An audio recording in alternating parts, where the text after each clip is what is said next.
of the coin op. And what happens is as you turn your nickel knob with your continuity worm inside of your nickel knob, it pushes down on a ball bearing, which I'm not going to take out because I have a bad habit of losing these. That ball bearing is sitting right here inside of that switch or inside of that knob, and as you turn it, it pushes down. That is literally the only job that this has. Is it these two screws, they just move the counter. Now, even if it doesn't have a counter, I still attach these because someday you might find a counter, we'll throw it in there, and they have a working counter. But so it's just a plunger that records a cycle. Yep, that's really the biggest thing. The only other job that this portion has is it stops the nickel knob as the nickel knob turns, so it sits inside. And this is sitting inside of this like that. The only job this has is to keep the nickel knob from spinning all the way around. And it spins back.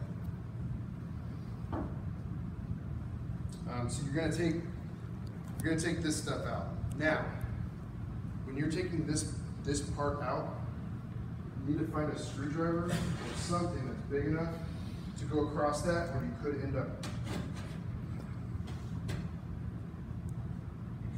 ripping it apart. So this is the only reason we have this, is because it's the only thing we can find that goes across that gap, like that. So we call it the coin op screwdriver. We have other names for it, but there's children here, so. Yeah. So you'll take that out, you'll get this out, you pull that out, this will still be inside. Now, most likely that ball bearing is still in there, so don't just turn this over because that ball bearing gets lost. And while it is magnetic, it's still very hard to find. So make sure you get that ball bearing in your hand and put it somewhere. And you'll use something big enough to take this out.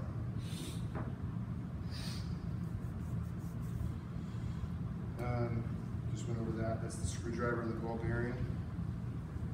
That's kind of what it should all look like. Now, when we get down to the neck, so this is the timing gear housing. Your timing gear sits inside of here, which is where your continuity worm is screwed into. And this nut is sitting in the base. This is up there, and this is screwed onto it. Now, it's an inch and a half, and this is pot metal. This will snap on you, like that. And they don't make this part. So if you snap this, you've got to call somebody who has things just laying around, because no one reproduces that. No. Nope. It's too expensive. We've asked. Yeah. It's just too expensive. And most people, if this is just real hard to get off, I've put a base into like a thing of PB plaster and WD-40 and just let it sit overnight, and the next morning it just pops right off.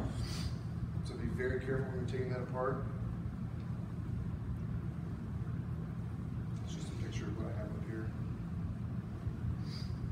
Now, once you have this out of the base, what you want to do is you want to check your timing gear. So these are timing gears. These are bad timing gears, so don't steal them, they're not going to work.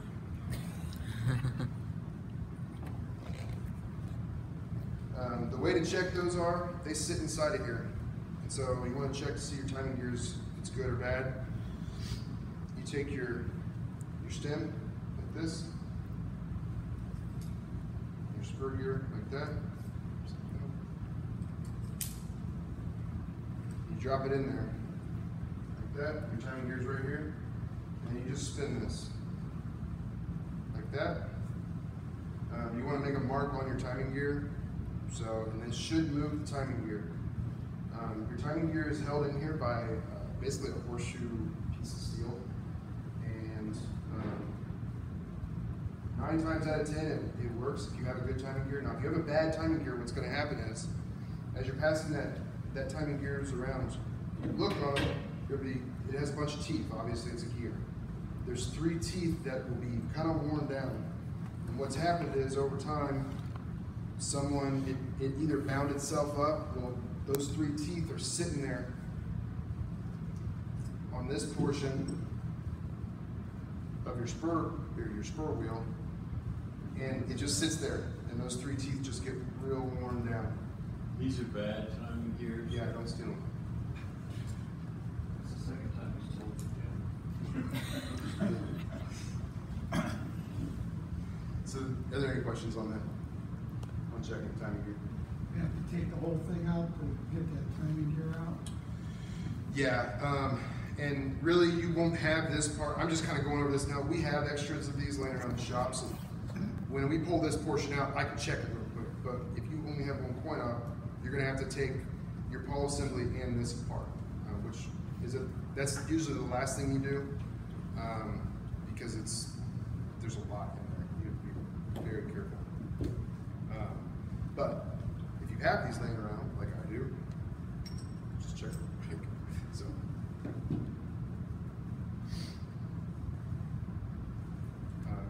And again, if you guys want to see these pictures, I have plenty of them. But that's a good timing gear versus a bad timing gear. Now, I don't have any good pictures, but I apologize. So, this is your pawl assembly. And I'll pass it around in a second. Give a screw, it drops in here. And as I pass the screw in, you can see. This is a reproduction, so I apologize. And like that. And then you have an armature bar that's attached to right here. It's coming off. Then you have a tooth inside of here. And this sits on the motor housing like that, and it moves up and down, kind of like an oil rig. It just goes up and down. Now, as that tooth comes around, it hits this spur gear, and it moves it, click, like that. And what that's doing is, that's inside of here, and that's turning your timing gear. So, again, pawl assembly. And then your screw, you'll notice as it passes around, there's a little notch, and what that does is, there's a pin that goes inside of the motor housing, and it's sitting on that, and that keeps this screw from coming loose. So, this is the reproduction. And that pawl, it's pot metal, isn't it, on the original? yeah, that's why we get a lot of A broken lot of them ones. are broke. I had one that was broken. Yep. And you make them out of The steel? ones that we buy now are made out of brass. So they won't break. They won't break.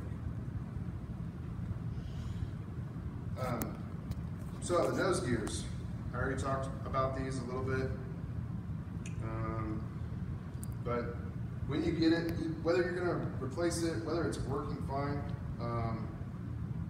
what you want to do is you still want to take this apart. So this is sitting right here. Again, you're going to look for that nut. It sits right there. Pull this off, kind of take a look at it, make sure there's no broken teeth. This will have really, really old, nasty grease in it. Take that out. It's not doing any good in there. Take it out. Clean this really good with lacquer thinner, best you can. Don't, if it's got original paint on it, don't just drop it in the lacquer thinner. Clean it out, and then you're going to want to put a new grease in. Whatever your favorite kind of grease is, throw it in. I've actually opened up one of these before and found bacon grease, so I would not recommend that. That's not thick enough. The way you get these out is with a screw, and this is a left-handed screw. It will, if you go righty-tighty, or if you go lefty-loosey, you're just tightening it. Just cranking it down, because I did that the first time I took one of these apart. It snapped it, so don't do that. That screw sits like this. It's attached to the other end of that armature bar, which is attached to that pawl assembly. As that armature bar moves and it's attached to this left-handed screw, or I'm sorry, that armature bar is being moved by these gears, which is in turn being moved by the rotor. So, everything I just explained, we're going to go through it. So you have your rotor, right? Your rotor on this end will have grooves on it. Those grooves turn your the gears inside of your nose gears.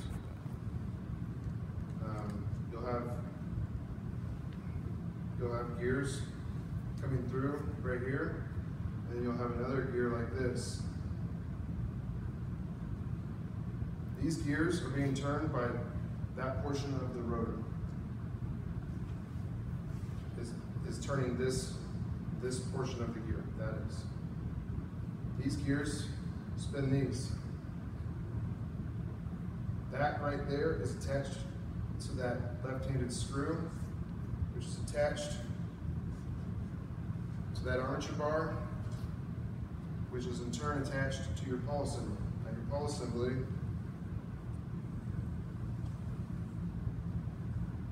sorry about my drawing. Would you believe I made the poster? So this is turning. Your tooth is sitting here. Your pawl assembly armature bar, which is again attached to that gear, is attached to that, like that. Same armature bar. That tooth is coming up and hitting your spur wheel like this. Just clicks it once. That's all you want. Now that tooth that sits inside of that pawl assembly, you can decide how far it needs to go up. So if it's clicking two of them, if you get it all put back together and it's clicking two of them, it needs to be brought down or pushed forward a little more. Because it'll either hit the tooth on the spur wheel or it won't hit it at all.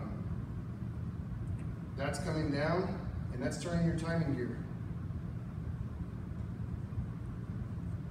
Now your timing gear is what makes it go out. You kind of go full circle. You need all these gears to make it go one out. Now if you buy a coin out and it only goes for 45 minutes, run it again. It most likely will go for 75 minutes on the other side. They made these 100 years ago. They were not perfect. So you'll get your full 2 hours worth if you run it twice.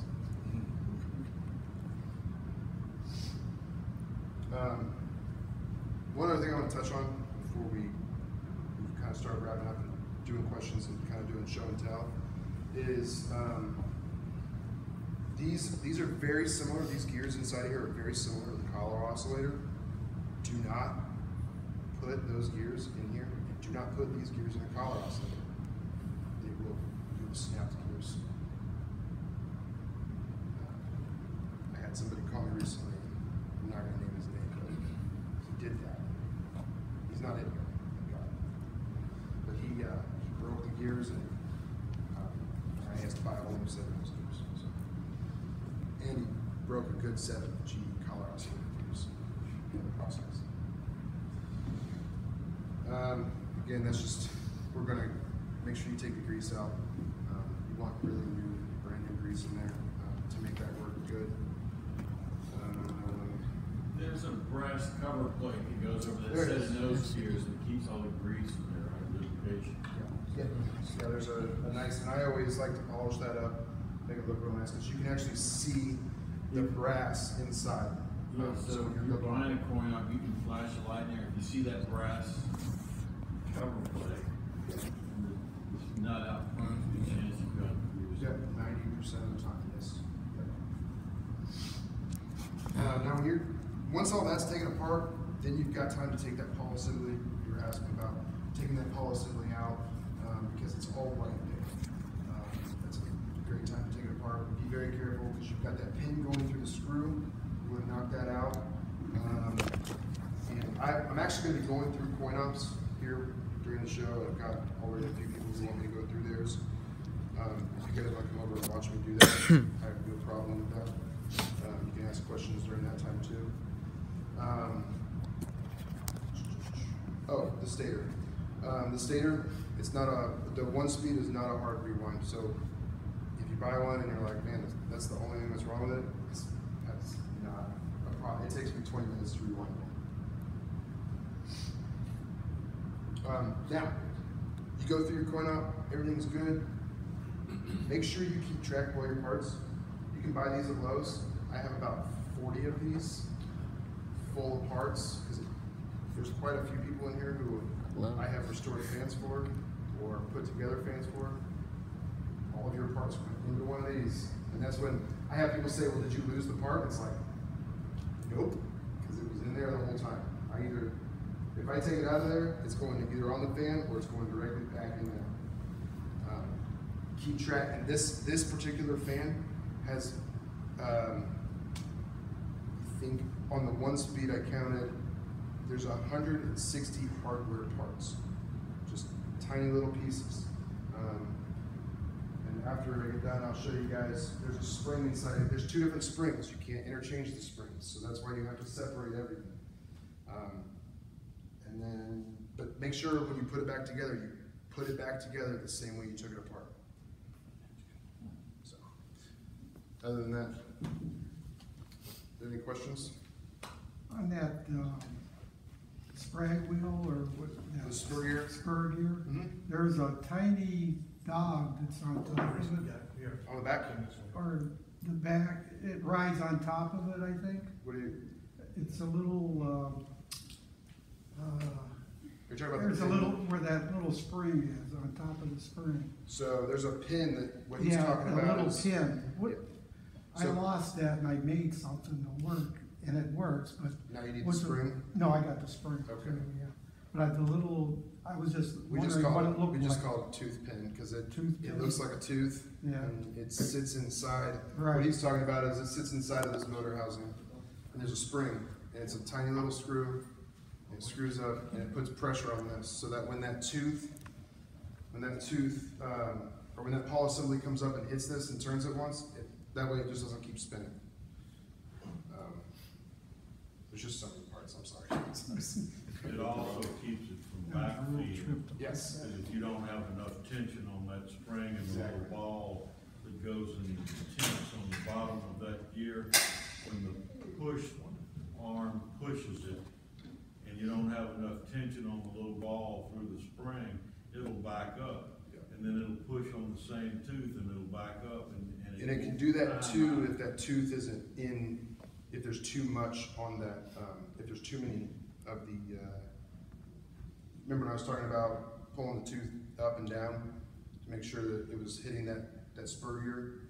You want to make sure that it's hitting that because that same thing can happen as if there's too many washers on that tooth. So, yeah.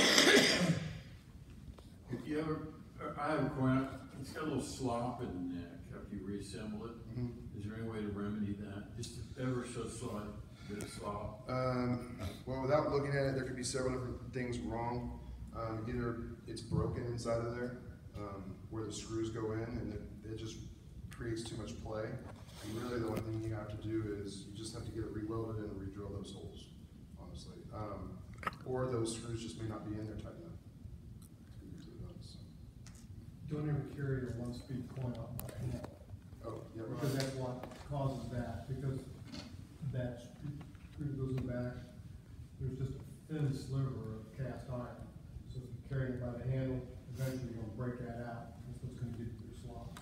Actually, So like a little Eddie less said, than you gotta- 16 hole You've got right in there. I've got to weld it, raise it back, drill a hole, and then when you carry that, grab it by the neck and underneath, if you're carrying it at a distance.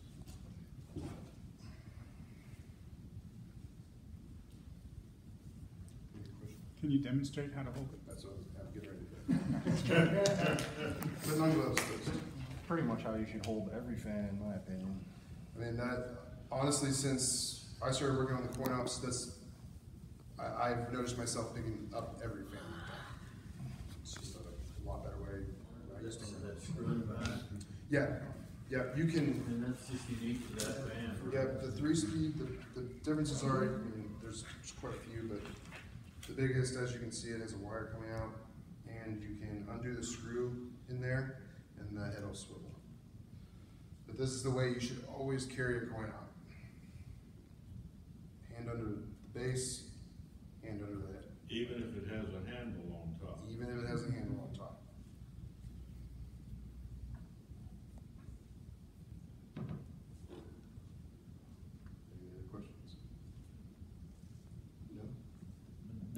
those have brass cages or are they all steel? The three speeds have brass. Some of those, yeah. What is it, Kim? Don't try this at home. No, I'll just take it back to you and, You guys want to come up and look at these parts and ask questions? Thank you.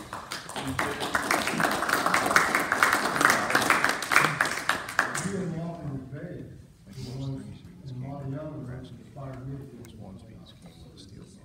They're real things to Hey, you Kim. guys to understand. Like if you want to change yours to And you brass, probably won't they really go through understand this. obviously, I mean, you know that, right? Anybody can make I'm it. sure you can. It's still, you know, things like that, still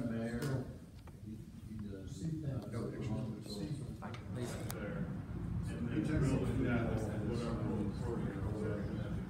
So that's. Oh, is it off? Wait a minute. There it goes. That's a GE right there. You guys hear that click? That's that spur gear coming up and hitting the, or that tooth coming up and hitting the spur gear. You hear it? Yeah. I always listen for that when I see it coming up. Yeah, because Because that means it's, some of the guts are in there. yeah, it tells you it's working for the most part. It is. You're recasting the nickel knobs. Yeah, because that's, that was just an extra one we had laying around. I don't remember who. What about the 3-speed nickel knobs? Is that possible? Yeah, I mean, they're around. We don't have any, but they're around. What that's doing is just that tooth's coming up, clicking that one. And what you're hearing is, you're hearing that tooth pull away, and you're hearing it drop back down. And then also, at the same time, and what you're not realizing you're hearing is that tooth that's holding these, it's holding those circles. You're hearing that click. So you're hearing both at the same time. Is it kind of like You click, have any click? extra meters laying around? What's that? Do you have any extra meters laying around? Well, so this Something won't happen. goes in here. Turn over or whatever. You see this then you knob? put another nickel in there and it sits there like that. You turn And then the you go knob. to turn it and it's like, And you'll hear it click, and then you'll hear the so the only way to nickel get that drop out, down take it all into this apart. bank, and then you turn You it have to back, unscrew this whole and turn on the switch, and it comes on. Come on, put it in. runs for about an hour. I can't now because it's already running. It's already going. You have to wait like an hour. Once that timing gear will... Have you met us? Have you met my dad? Have you met me? Explain this. I'll give you an idea how many That's just times part of it's been turned on, which is cool in my opinion. It's kind of like That's the just history that. of it. It's broken. Kind of like No, I just took it as out. mileage on a car. Like the odometer. It's just old. Wait, This so is a that's how reproduction. long it's been running? No, that's how many times, that's how many nickels sell for an engine. Replacing the yard engine, so about 500. I mean, it sounds like there would be a lot of It's 547. something It looks like that's it's like not a lot of money something. to replace. Let's go ahead. Well, it's like, this is the only fan that I'll talk to you from. Because it's actually worth something. It's not necessarily, you know, $735. where some fans will be worth This fan. an extra $500. That's how I know much it's maybe made. an extra $200 at the store, you know, That's how many nickels. $10,000 nickels I put in things. I restored a fan for Yeah, a guy well, who we I don't have talked to that in the store, nowadays. and I restored 2 of them for him. Kept one, sold the other one for $2,000. I would have bought $2,000, but, you know, he bought both for Put a a nickel towel. in it, you get a little. Yes. There's a lot of Let's say you go to the hotel room and you put a nickel And in that's it, what turn he's it on, asking. and then you want to go to the Is it store. cost effective? You can turn the switch to off, go to the store and come back and turn it back on. The coin on. And you'll still get the rest of the time you It's have restored. it on it. Even if you don't do paint jobs like this, So why don't we put it back turn it on, off? do everything, make it look nice, not Yeah, rusted why or not? anything like that. It just stopped. It's just like a normal fan, it would be worth Am something. I going to turn it off? But even the more parts you add to it, even if you do add an extra $450 of nose gears, you know, yeah, you're losing money on it, but you just added value to it. So, No, it's off. But there's no way to tell how much time is left on it. Basic. I mean, if I go to buy a parts coin op, I'm spending $800. But you know why you These things are so hard to get back in. I could try to do it. No. It's this fan. Here's how you did it. He gets to do it. Hands on, you got, look at this. that's the best way. And that is just an absolutely beautiful deployment. I'd like to find out who did that and find out who did the work.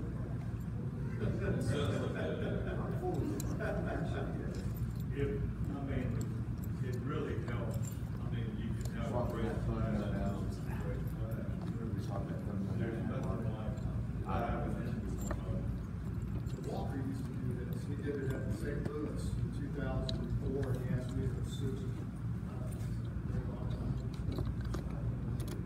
Still, it's just a lot of fun to Wow. have the master kind of showing you.